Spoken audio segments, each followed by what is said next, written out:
Hello academics just around the globe, welcome back to Caltex Academy. In case you're new, my name is Julius and thank you for joining us today.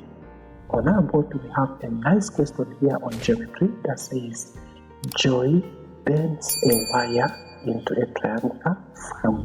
The triangle has sides that measures 14 centimeter and that is AB. You can see from the diagram, and 18 centimeter, that is BC.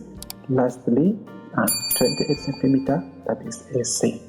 And we are asked to calculate the measure of angle B. So this is our angle B.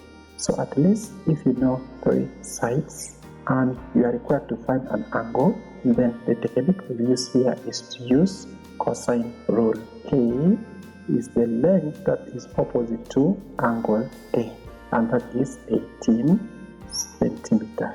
Then B is the length opposite to B, and that is 28 centimeter. And C is length opposite to angle C, that is 14 centimeter. Therefore, as we go on to quote our formula, we already know which length this one are. We'll have B square is equals to A square plus C square minus 2AC. That means cosine of angle B. Take note, we are talking about B here, and then the angle is B. Meaning there are 3 of these angles here. You can state the other one here saying, if we have to find angle A or any length A, then we'll have A here square, the other length are B square plus C square minus, now we double that is 2BC, and we also multiply this by cos of A. And lastly, C square equals, the other 2 sides are A square plus B square minus twice AB. That means cos of angle that is opposite to this, and that is capital C.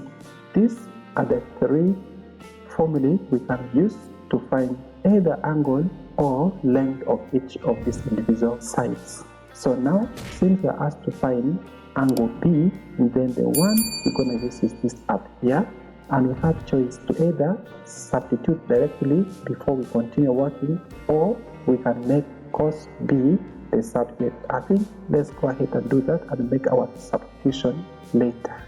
So if we are to make cos B the subject, what do? Meaning we have to take this, since being negative, we can take the whole of this to the left hand side and the change is to positive.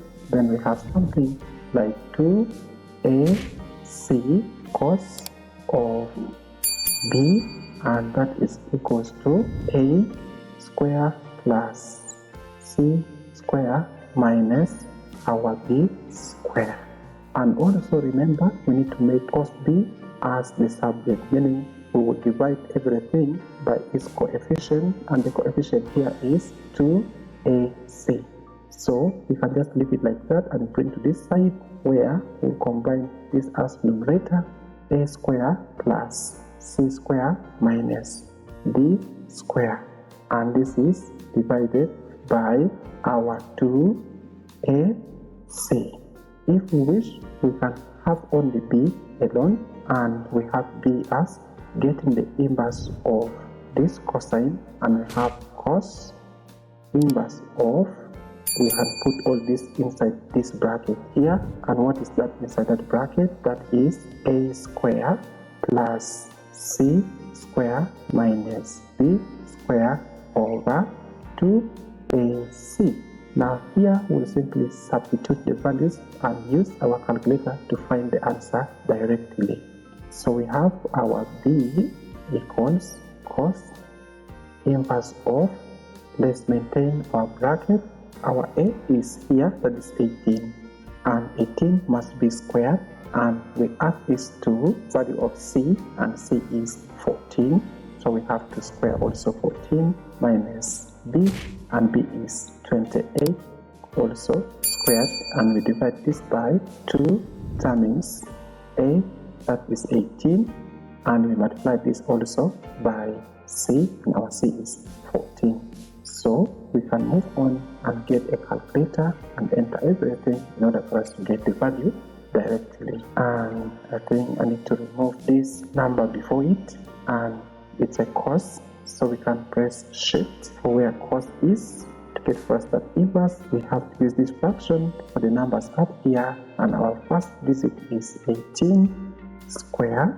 Then we add this to 14, and this 14 also is squared, and we subtract away 28 also square. Let's move to the denominator, and we have 2 multiplies by 18 multiplies by 14.